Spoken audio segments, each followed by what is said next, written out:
ٹوٹے اور کمینے رہیں گے کہ ہم ہمت کو استعمال نہ کر کے آپ کے غضب و قہر کے اعمال میں مبتلا ہو کر اے خدا کب تک ہم اس طرح رسوا و ذلیل رہیں گے. اس روباہ راہ طریق کو شیر نر بھی آپ بنا سکتے ہیں. اگرچہ میں لومڑی ہوں آپ کے راستے میں، لیکن کچھ مشکل نہیں آپ کے اوپر کہ روباہ خصلت لوگوں کو آپ رش کے شیر نر بنا دیں. یعنی آپ کی راہ میں جو لومڑی کی طرح بزدل ہیں، ہر وقت نفس کے جال میں پھنسے ہیں، آپ اگر چاہیں تو ان کو شیر نر بنا دیں. لہذا ہمت کی خود درخواست کیجیے. ایک نمبر 2، خود ہمت کی استعمال کی پوری طاقت لگائیے کہ جیسے سانپ نکل آئے تو کس طرح بھاگتے ہو. بولو اگر چارپائی پر ایک آدمی لیٹا ہے، ایک سانپ نظر آیا تو بھاگنے میں اس کی کیا رفتار ہوتی ہے؟ حسینوں سے بھاگنے میں اس سے بڑی رفتار ہونی چاہیے. گناہوں کے اسباب سے اس سے زیادہ آپ کی اسپیڈ ہونی چاہیے. سخت تیزی سے بھاگو، اس لیے کہ ان کا ڈسا ہوا، حسینوں کا ڈسا ہوا ایمان بھی ختم کر دیتے ہیں.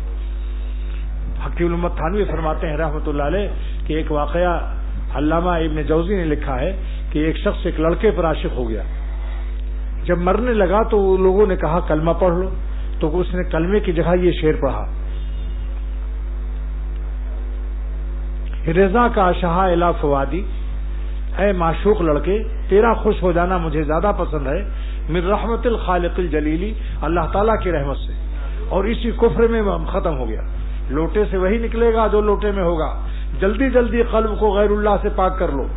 دل میں بھی گندے خیالات نہ لائیے، ورنہ مرتے وقت حالت سکرات میں وہی نکل جائے گا جو لوٹے میں ہوگا. اس لیے کہتا ہوں کہ سوئے خاتمہ کے بھی اندیشہ ہے. جن کی لا الہ کمزور ہے ان کی للہ بھی خطرے میں نہ نکلے تو کیا ہوگا؟ بھئی لوٹے کو جھکاؤ گے جو بھرا ہوا ہے. ایک وکیل صاحب ناظم آباد میں تھے 4 نمبر میں، ان سے جب کلمہ پڑھوایا گیا موت کے وقت تو کہتے ہیں میری فلاں فائل لاؤ، کل مجھے ہائی کورٹ میں مقدمے میں پیش کرنا ہے. اور یہ کہہ کے مر گئے، کیونکہ رات دن وہی کورٹ عدالت.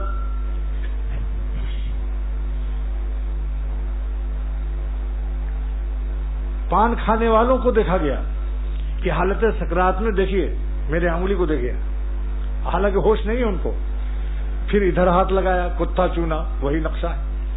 لیکن چونکہ وہ مباح ہے، حرام نہیں ہے، اس لیے اس پر گرفت مواخذہ کی امید انشاءاللہ. لیکن بھائی یہ غیر اللہ سے قلب کو پاک کر لو، اس میں بہت خطرہ ہے. اگر اللہ تعالیٰ نے قیامت کے دن پوچھا کہ تم نے اپنے زندگی کو کہاں فدا کیا، تو آپ یہی کہیں گے نا کہ ٹیڈیوں پر ٹیڈوں پر، لیڈیوں پر لیڈیز پر، لیڈاز پر. اعظم گڑھ کے ایک پلیٹ فارم پر ایک ریل آئی، ہر جگہ ہر ڈبہ جس میں گھس رہا ہوں لیڈیز. ارے میں نے کہا بھائی کہیں لیڈاز بھی ہے؟ جدھر دیکھو ادھر لیڈیز لکھا ہوا ہے. میں کہاں جاؤں اس گھبراہٹ میں، تو ریل چھوٹ جائے گی. تو ہمت خود استعمال کیجیے. نمبر 2 رکعت پڑھ کر ہمت منو ان 4/4 پورا مکمل جو خدا تعالیٰ نے ہمیں وقت امانت دی ہے، اس پوری ہمت کو استعمال کے لیے اللہ تعالیٰ سے توفیق بھی مانگیے. 2 ہو گیا نا بھائی. اور تیسرا یہ کہ اللہ والوں سے ہمت کی دعا بھی کرائیے کہ ہمیں دعا کیجیے کہ ہم اللہ تعالیٰ کی نافرمانی چھوڑنے کی ہمت پا جائیں. تو ہمت خود کیجیے، اللہ سے مانگیے، اللہ والوں سے دعا کرائیے. کیونکہ حضرت موسیٰ علیہ السلام سے اللہ تعالیٰ نے فرمایا اے موسیٰ تم ایسی زبان سے دعا کرو کہ تم جس سے کبھی خطا نہ ہوئی ہو. تو آپ نے فرمایا کہ ہم سب خطا کار ہیں کسی درجے میں. انبیاء علیہ السلام اپنی ان نیکیوں کو جو اعلیٰ درجے کی ہیں ان سے اعلیٰ کو سامنے رکھ کر کے وہ بھی اپنے کو خطا کار سمجھتے ہیں، لیکن وہ خطا نہیں ہے، حقیقت میں معصوم ہے وہ. تو انہوں نے پوچھا میں ایسی زبان کہاں سے لاؤں کہ جو بالکل پاک و بے خطا ہو. اللہ نے فرمایا کہ دوسروں سے دعائیں کرایا کرو، دوسروں کی زبان تمہارے حق میں بے خطا ہے. اور سنت بھی ہے، بڑے سے بڑا باپ بیٹے سے دعا کرائے، عالم غیر عالم سے دعا کرائے. حضور صلی اللہ تعالیٰ علیہ وسلم نے حضرت عمر رضی اللہ تعالیٰ عنہ سے ارشاد فرمایا اے عمر تم عمر کی اجازت مانگنے آئے ہو، سن لو. اشرکنا فی دعائے کا یا اخیا، اپنی دعا میں اے بھیا مجھ کو بھی یاد رکھنا. ولا تنسنا، دیکھو بھولنا مت. تو نبی ہو کر سید الانبیاء صلی اللہ علیہ وسلم ہو کر اپنی ایک امتی سے دعا کے لیے آج ہم لوگ شرماتے ہیں، اپنے سے دو بزرگوں سے کہتے ہوئے شرماتے ہیں۔ بہرحال یہ عرض کر دیا 3 چیزوں کا۔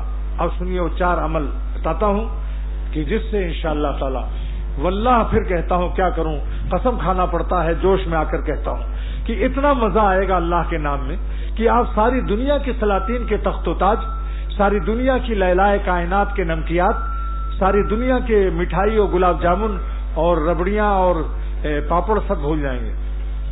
اللہ اللہ ہے، اس کا کوئی مثل نہیں ہے۔ جس کا مثل موجود ہے وہ تو نہ ملے گا، دوسرا مل جائے گا۔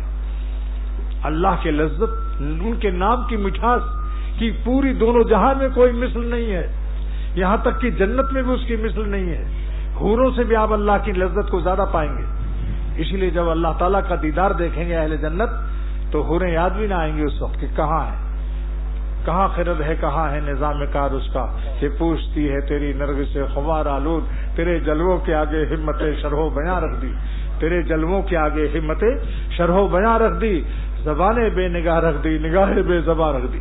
اللہ کے جلووں کے بعد کچھ یاد نہ آئے گا۔ جب جنت میں واپس آئیں گے اللہ کو دیکھ کر تو حوریں کہیں گی آج آپ کے چہرے پر بہت زیادہ نمک، بہت زیادہ روشنی، چمک بھی ہے، دمک بھی ہے، کیا بات ہے؟ تو یہی کہیں گے ہم اپنے اللہ کو دیکھ کر آئے۔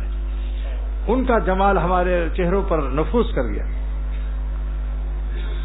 مولانا رومی رحمۃ اللہ علیہ نے فرمایا کہ حضرت موسیٰ علیہ السلام کو جب کوہ طور پر تجلی نظر آئی تو بے ہوش ہو گئے اور پہاڑ ٹکڑے ٹکڑے ہو گیا۔ فرمایا کہ مفسرین تو یہی بتاتے ہیں کہ پہاڑ میں ذوف تحمل ہوا، برداشت نہیں کر سکا اللہ کے تجلی کی طاقت کو۔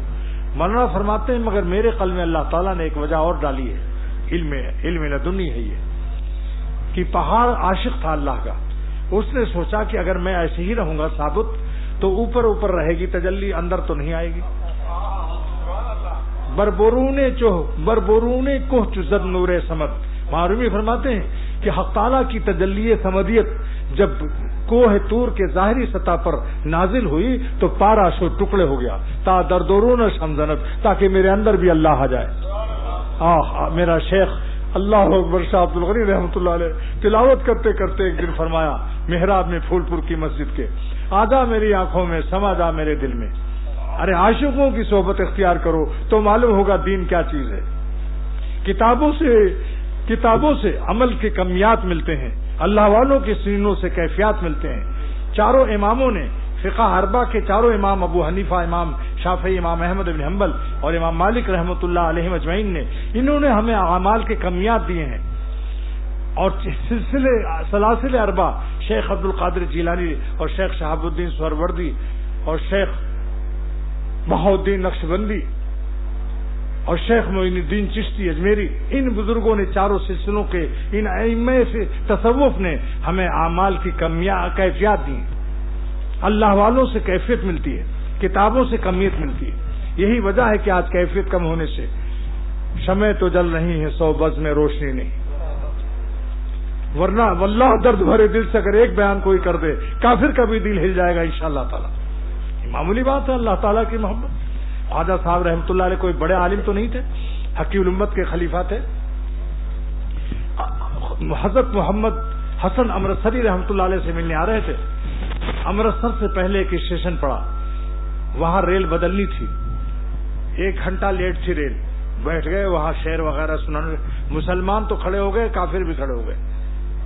اسٹیشن ماسٹر سکھ تھا، اندر سے دیکھا کہ کوئی مجمع لگا ہے، فوراً دوڑا کہ پتہ نہیں کیا ہنگامہ ہے۔ اس نے دیکھا تو ایک صورت، اللہ والا فرشتہ صورت، بڑے حسین بھی تھے خواجہ صاحب، دبلے پتلے لمبے، اور اللہ نے دل کا نور ان کے چہروں پر بھی ہوتا ہے، اللہ والوں کے قلب کا نور ان کی آنکھوں سے بھی چھلکتا ہے اور چہروں سے بھی جھلکتا ہے۔ سیماہم فی وجوہہم من اثر السجود، یہ ہے سیما۔ اللہ تعالیٰ فرماتے ہیں ہمارے عاشقوں کے چہروں سے ان کے قلب میں جو میرے تجلیات ہیں اس کا اثر ان کے چہروں سے بھی ظاہر ہوتا ہے۔